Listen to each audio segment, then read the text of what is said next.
आप देख रहे हैं दायमी नेटवर्क। हमारे चैनल से जुड़े रहने के लिए प्लीज़ सब्सक्राइब करें। अब हम उस शख्सियत की तरफ बढ़ते हैं जो आज के हमारे मुख्य वक्ता हैं। उनकी मेन स्पीच होना है और शहर फैज़ाबाद की नहीं बल्कि इस प्रदेश की इज्जत व आबरू है। जब फैज़ाबाद के 10 बड़े आलोचक समालोचक की लिस्ट तैयार की जाती है और दिल्ली और मद्रास और बॉम्बे में कोई बड़ा सेमिनार होता है किसी बड़ी यूनिवर्सिटी में, तो उसमें डॉक्टर रघुवंश मणि जी का नाम सर फहरिस्त होता है।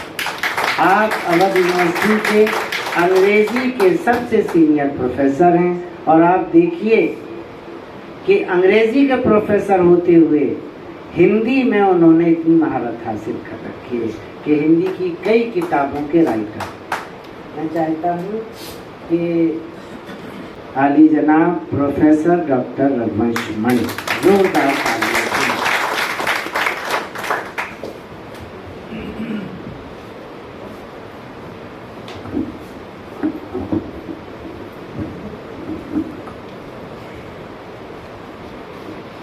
एफएफ जी के इस कार्यक्रम में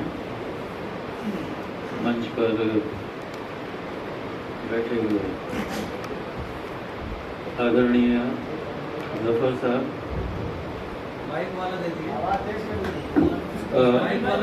ठीक है, सम्मान्य अशरफ साहब, करीम साहब, शरीफ साहब और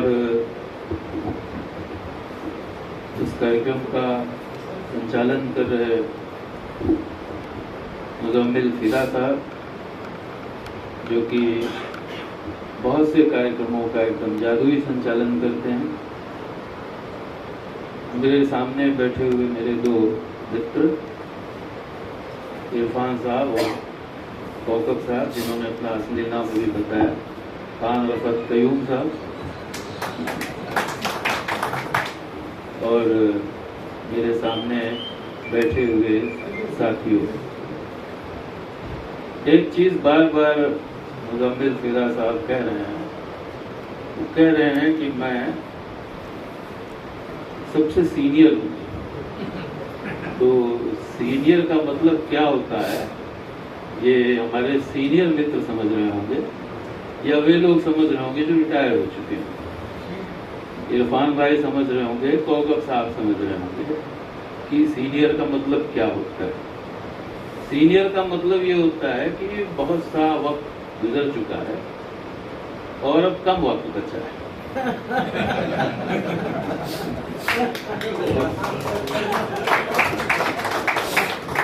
ऐसा नहीं है। तो इसको इस तरह से मैं बता सकता हूँ, इसको इस तरह से मैं बता सकता हूँ कि फौज में जब मैं एडमिशन लेने गया तो वो साल 1973 था। आप अंदाजा लगा सकते हैं कि कितनी पुरानी बात हो गई।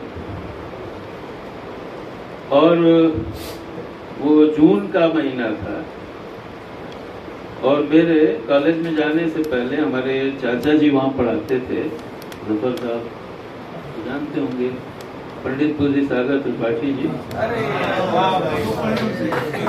तो उन्होंने मेरा एडमिशन कराया था। तो जब वो एडमिशन कराने गए तो मैं तो था नहीं, तो हमारे क्लास टीचर थे शमीम कंबर साहब। तो उन्होंने पूछा कि भाई इसकी डेट ऑफ बर्थ क्या लिखी जाए, तो उन्होंने कहा कि आज की डेट रख दीजिए। तो तब से मेरी डेट ऑफ बर्थ जो है वो 30 जून हो गई। तो इसका एक अच्छा परिणाम ये हुआ, एक अच्छी बात ये हुई कि मुझे सरकार का कुछ भी एहसान नहीं लेना है। ठीक 30 जून को मैं रिटायर हो जाऊंगा, एक दिन का भी सकल लाभ मुझे नहीं मिलना है। तो ये भी एक चीज थी। फौज में जब हम लोग गए तो वहाँ कमरा नंबर 4 हुआ करता था, जिसमें 6C की कक्षाएं चलती थी। और बहुत से ऐसे लोगों का नाम मैं ले सकता हूँ जो कि अब शायद इस दुनिया में ना हो। मसीह साहब हम लोगों को पढ़ाते थे अंग्रेजी, और पहला क्लास उनका हुआ करता था। और उस समय की एक घटना मुझे बहुत ठीक से याद है कि क्लास में एक साधु आए थे। उस समय क्लास चल रहा था, तो वो आए और उन्होंने कहा कि मैं कुछ बच्चों को बताना चाहता हूँ। तो हमारे अध्यापक जो थे उन्होंने कहा ठीक है बता लीजिए। तो फॉल्स का जो एक हिस्सा, छोटा सा पार्क है, छोटा सा मैदान है जो तीनों तरफ बिल्डिंग से घिरा हुआ है, वहां पर हम लोग घास के मैदान पर बैठ गए और उन्होंने खड़े होकर के कुछ बताना शुरू किया। सुबह का समय था, सूरज निकला हुआ था। तो उन्होंने एक लड़के को खड़ा किया और कहा कि तुम अपनी परछाई की तरफ चलो तो जरा। तो वो परछाई की तरफ चला, तो परछाई आगे ही बढ़ती चली जाती थी। तो उन्होंने कहा अपनी परछाई को जरा पकड़ने की कोशिश करो। तो बढ़ता था लेकिन परछाई आगे बढ़ती चली जाती थी। फिर उन्होंने उससे कहा कि तुम जरा सूरज की तरफ चलो।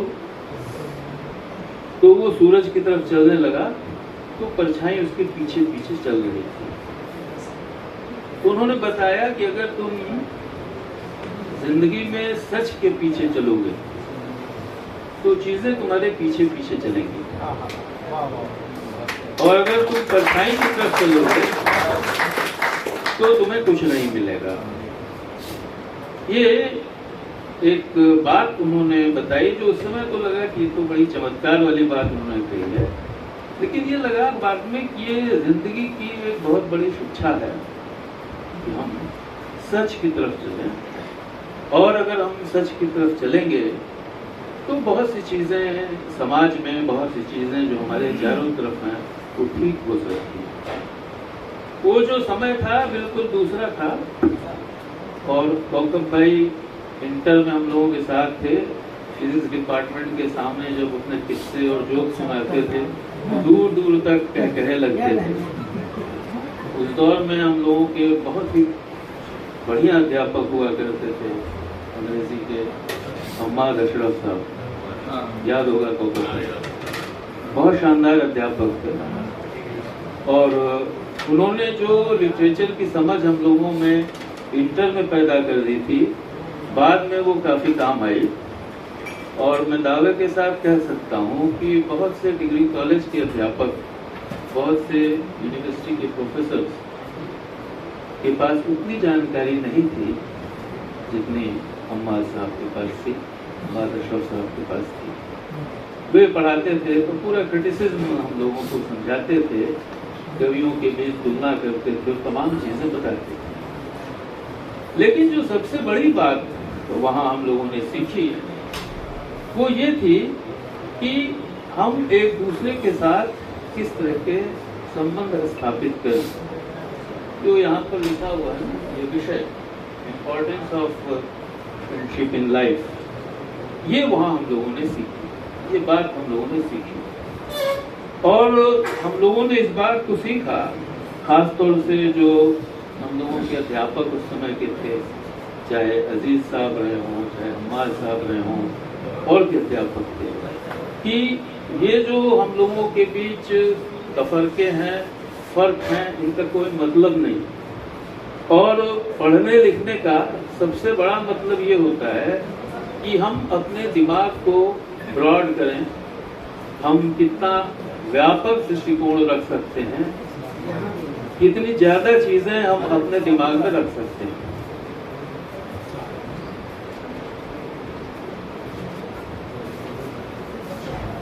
तो ये सबसे बड़ी चीज होती है कि हम अपने दिमाग को कितना खुला रख सकते हैं।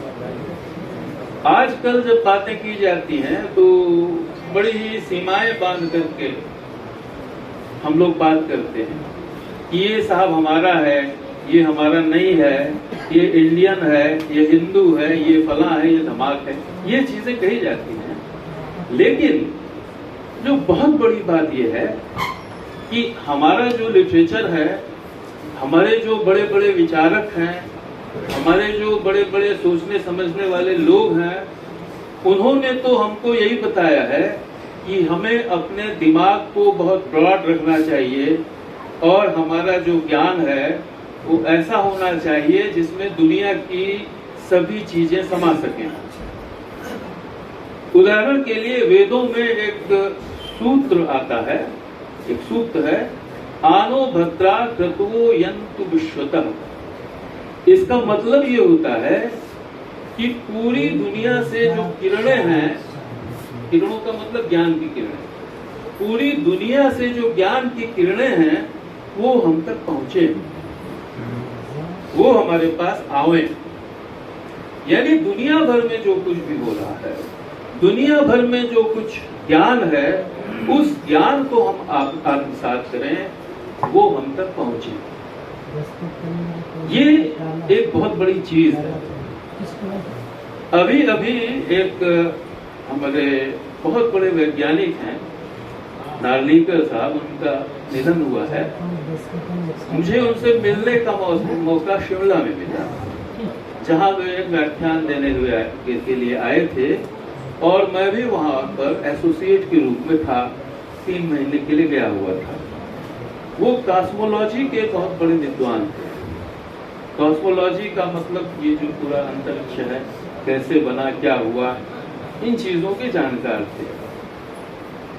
तो उन्होंने ये बात कही कि हमें अगर पूरे ब्रह्मांड को समझना है तो सबसे पहले हमें खुद को और अपने दिमाग को समझना होगा, और दुनिया भर की जो सारी चीजें हैं वो हमारे दिमाग में आनी चाहिए। मुझे याद पड़ता है, हम लोगों को बरकत साहब पढ़ा रहे थे और जाड़े में अक्सर ये होता था कि हम लोग बाहर आकर के पढ़ते, सीढ़ियों पर बैठ जाते थे और सब पढ़ाते थे। कताई बुनाई के क्लास के पास वो पढ़ा रहे थे। उन्होंने मुझसे कहा कि ऊपर देखो, कोई सवाल उन्होंने पूछा और मैं नहीं बता पाया। तो उन्होंने कहा ऊपर देखो, तुम्हारे ऊपर क्या लिखा हुआ है। वहां ऊपर लिखा हुआ था नॉलेज इज पावर। उन्होंने कहा कि ये देखो, अभी भी हो सकता है लिखा हो अगर वो टूट न गया हो तो ये सब चीजें हम लोगों ने वहां सीखी फॉब्स में। और जो सबसे बड़ी चीज थी कि फॉब्स में जो हम लोगों ने सीखा, उसको लेकर जब हम लोग आगे बढ़े तो समाज में बाद में जो बहुत सी चुनौतियां आई, बहुत से सवालात आए, वहां पर हम ठीक से खड़े होकर के सही बात कह सके। वो जो समय था 1980 के आसपास का, 1973, 78, 80 जिसकी हम लोग बात करते हैं, 78 में हाई स्कूल, 80 में इंटरमीडिएट, वो जो दौर था वो आज के दौर से बहुत अलग किस्म का था। उस समय इस तरह के झगड़े नहीं थे जो आज हमको चारों तरफ दिखाई देते। उस समय वो समस्याएं नहीं थी, समस्याएं उस समय थी लेकिन इस तरह से नहीं थी जो आज हैं, जो हमें बहुत ज्यादा चिंतित करती हैं, जो बहुत ज्यादा परेशान करती हैं। उस तरह की चीजें नहीं थी। लेकिन उस दौर में हम लोगों को जो शिक्षा दी गई, जिस तरह से पढ़ाया गया, अभी IAS, PCS वगैरह तमाम चीजों की बात हो रही है। अच्छा है किसी इंस्टीट्यूशन से IAS निकले, PCS निकले और बहुत बड़े बड़े लोग निकले, डॉक्टर्स निकले, ये तो बहुत अच्छी बात है। लेकिन जो सबसे जरूरी बात है वो ये है कि हम एक बेहतर सिटीजन कैसे पैदा करें। सबसे बड़ी चीज है कि एक अच्छा इंसान कैसे पैदा हो किसी इंस्टीट्यूशन से, ये सबसे बड़ी बात है। और उस दौर में हम लोगों ने जो इस तरह के पाठ सीखे, इंसानियत के पाठ, बहुत सी ऐसी चीजें जो कि मूल्य के रूप में हमारे अंदर चली गई। मित्रों, बहुत सी ऐसी चीजें होती हैं जिनको हम जानते नहीं है कि वो कैसे हमारे कैरेक्टर का निर्माण करती है। अंग्रेजी में एक कवि हुए हैं विलियम वर्ड्सवर्थ, उन्होंने लिखा है कि जो छोटी छोटी चीजें हमारे जीवन की होती हैं, स्मॉल एक्ट्स ऑफ काइंडनेस, वो कैसे हमारे चरित्र का निर्माण करती है। मैं एक उदाहरण दूंगा। मान लीजिए सड़क पर एक अंधा व्यक्ति खड़ा है, आप गुजर रहे हैं, वो सड़क पार करना चाहता है लेकिन पार नहीं कर हो पा रहा है, आप उसका हाथ पकड़ते हैं, उसे सड़क पार करा देते हैं। ये दुनिया की कोई ऐसी घटना नहीं है कि जिसको इतिहास में लिखा जाए, किसी अखबार में भी ये समाचार नहीं छपने वाला, शायद उस समय कोई आपको देखने वाला भी ना हो कि आपने उसको सड़क पार करा दिया, लेकिन इन चीजों से हमारे चरित्र का निर्माण होता है, इन चीजों से हमारे कैरेक्टर का निर्माण होता है।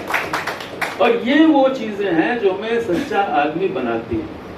इसमें हमारी दोस्ती किस तरह की है, हमारे संबंध किस तरह से हैं, हम एक दूसरे से किस तरह से ह्यूमन बॉन्ड बनाते हैं, किस तरह से मानवीय संबंध रखते हैं, ये सारी चीजें बहुत महत्वपूर्ण होती हैं। और ये हमें जब हमें बनाती हैं तो आगे बहुत सी समस्याएं आती हैं, उससे कोई चीज हमको डिगा नहीं पाती। उदाहरण के लिए कोकब साहब हैं, हम दोनों लोग मिलते हैं तो आज भी वैसे ही मिलते हैं, भले दुनिया में बहुत कुछ बदला हो, बहुत सी चीजें खराब हो गई हो, बहुत सी चीजें खराब हुई, उसको बताने की जरूरत नहीं, आप सभी लोग जानते हैं, लेकिन फिर भी हमारे संबंध ऐसे ही बने हुए।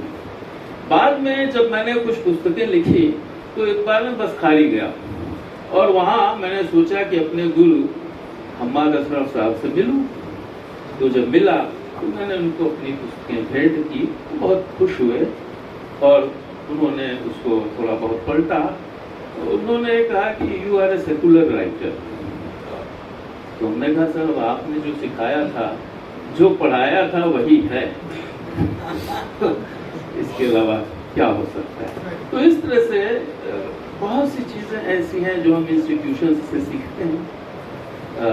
लैटिन में एक फ्रेज इस्तेमाल होता है, आल्मा मैटर। ये फ्रेज, इसका अर्थ होता है आल्मा आवर, मैटर मीन्स माँ, हमारी माँ। लेकिन ये यूनिवर्सिटीज के लिए इस्तेमाल होता है, ये हमारे शिक्षण संस्थाओं के लिए इस्तेमाल होता है।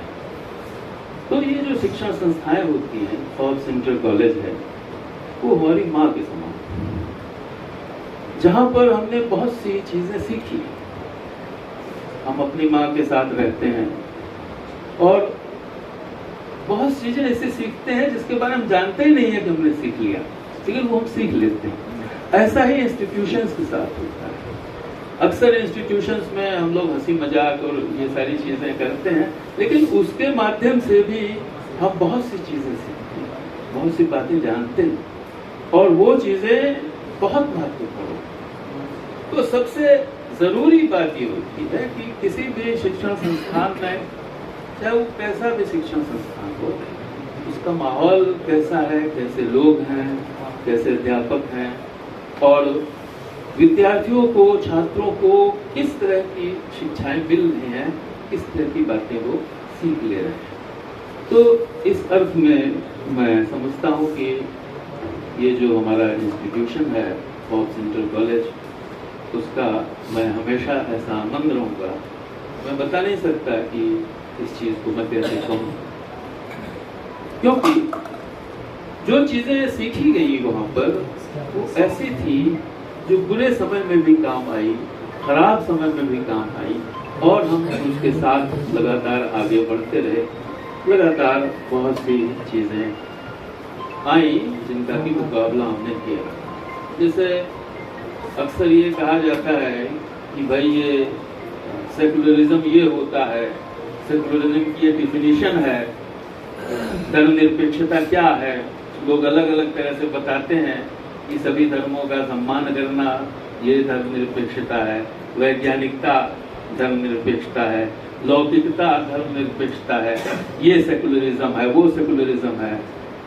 लेकिन हम लोगों को इसकी शिक्षा नहीं देनी पड़ी, हम लोगों ने खुद उसको आत्मसात कर लिया कि सेकुलरिज्म क्या होता है।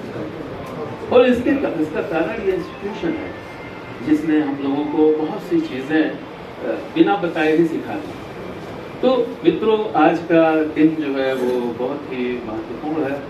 पुराने मित्रों से मुलाकात हो रही है और बहुत से ऐसे लोग जो कि बात के हैं जिन्हें मैं बहुत ठीक से नहीं जानता, लेकिन एक लिंक है, एक सूत्र है, एक धागा है जो हम सभी लोगों को एक दूसरे से जोड़े रखता है। तो हमारे बीच ट्यूशन के अध्यापक भी हैं और कुछ और भी होंगे। तो सभी आप लोगों के प्रति मैं शुभकामना व्यक्त करता हूँ और चाहता हूँ कि ये जो ग्रुप आप लोगों ने बनाया है पुराने छात्रों का, ये और अधिक मजबूत हो और ज़्यादा लोग इसमें शामिल हों और हम एक दूसरे के साथ संपर्क में रहें और साथ ही साथ इस समाज को और अपने इंस्टीट्यूशन को भी कुछ दे सकें। तो एक जिम्मेदारी है जो मुझे मुज़म्मिल फिदा साहब ने दी है। ये FFG की वर्किंग कमेटी है और किसी भी संस्था के लिए एक कमेटी की ज़रूरत पड़ती है, तो वो आपने बनाई, आप लोगों ने मिल करके। मोहम्मद नूर साहब, नूर ऐन साहब, चीफ पैट्रन मोहम्मद नूर साहब, नूर ऐन साहब, आप पढ़ते रहिए, मैं आपका सपोर्ट करूंगा। हाँ जरूर। मोहम्मद नूरैन साहब इस वर्किंग कमेटी के चीफ पैटर्न हैं। डॉक्टर अजमत मणि द्वारा ऐलान किया जा रहा है। जोरदार तारीफ। अच्छा, एक बात मैं आपको पहले बता दूं कि पूरी वर्किंग कमेटी 15 लोगों पर मुनहसिर है, जिसमें कुछ पोस्ट बना ली गई हैं आसानी के लिए और 10 लोग उसके सपोर्टिंग एडवाइज़र हैं। 25 लोगों पर पूरी आधारित है। और दूसरा नाम तो आपका है, मुज़म्मिल फिदा साहब, प्रेसिडेंट है इसके। मोहम्मद सुहेल साहब, पेट्रॉन। जी, मोहम्मद सुहेल साहब इसके दूसरे पैटर्न हैं जो बराबर इस ग्रुप में धक्का लगाए हुए हैं। जोरदार रियाजुद्दीन मुन्ना साहब, हाफिज पैटर्न है। खड़े हो जाए मुन्ना भाई। हाँ, आप हाजी रियाजुद्दीन साहब। डॉक्टर फैजुल रहमान, बहुत बहुत बधाई आपको। आप हैं सेक्रेटरी रहेंगे इस ग्रुप के। जोरदार मोहम्मद कलीम साहब, वर्किंग प्रेसिडेंट रहेंगे इसके। सैयद आमिर हसन साहब, वाइस प्रेसिडेंट। शमशाद अहमद साहब, कैशियर। शमशाद अहमद साहब, बहुत बहुत बधाई। कितना पैसा है आपका? मदन खान साहब, ऑर्गेनाइजिंग सेक्रेटरी। जमाल नईम साहब, असिस्टेंट सेक्रेटरी। बहुत बहुत असिस्टेंट सेक्रेटरी जमाल नईम साहब। Mohammad Ishtiaq, joint secretary. Joint secretary हैं आप। मोहम्मद हाफिज साहब। कमेटी बेस मेंबर हैं सीनियर 4 जो कमेटी को लीड करें। मोहम्मद नसीम साहब, 2 नसीम हैं यहाँ जो डॉक्टर जावेद साहब के साथ हैं। खड़े जाइए। और मोहम्मद जावेद अख्तर। ये 15 लोग। अब एग्जीक्यूटिव मेंबर्स 10 एग्जीक्यूटिव मेंबर्स हैं रेहान अरशद खान, हैदर मेहंदी साहब। दूसरे रेहान साहब हैं, हैदर मेहंदी साहब। मोहम्मद मतीन साहब, मोहम्मद फरीद साहब।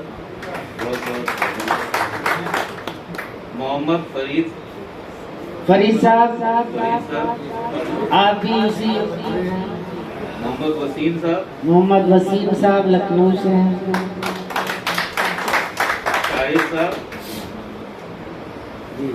नहीं आ पाए। मोहम्मद अवैश, मोहम्मद अहमद। अरे पूरे खड़े होइए, हाजिरी थोड़ी हो रही है। यस। मोहम्मद अहमद साहब। मोहम्मद अहमद। गुलजार खान साहब। गुलजार खान साहब। ये 10 हमारी एडवाइजरी कमेटी, तो ये मुकम्मल होगा। ये वर्किंग कमेटी है पूरी FSG की। आप सभी लोगों को बहुत बहुत शुभकामनाएं, और इस संस्था को आप लोग आगे ले जाएं, तरक्की के रास्ते पर ले जाएं। और इसी बीच हमारे मित्र आ गए हैं।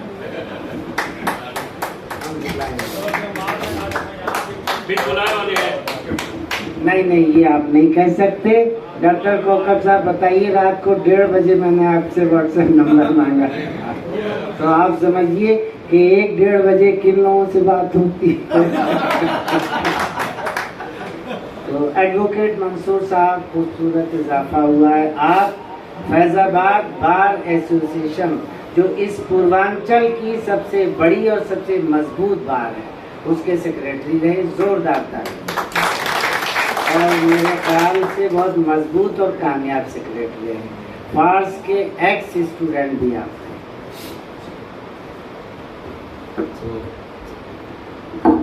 मंसूर भाई, बहुत बहुत आपका स्वागत है यहाँ पर। और आप देर से आए हैं, नहीं तो आपके लिए भी मैं कुछ थोड़ा विस्तार से कहता।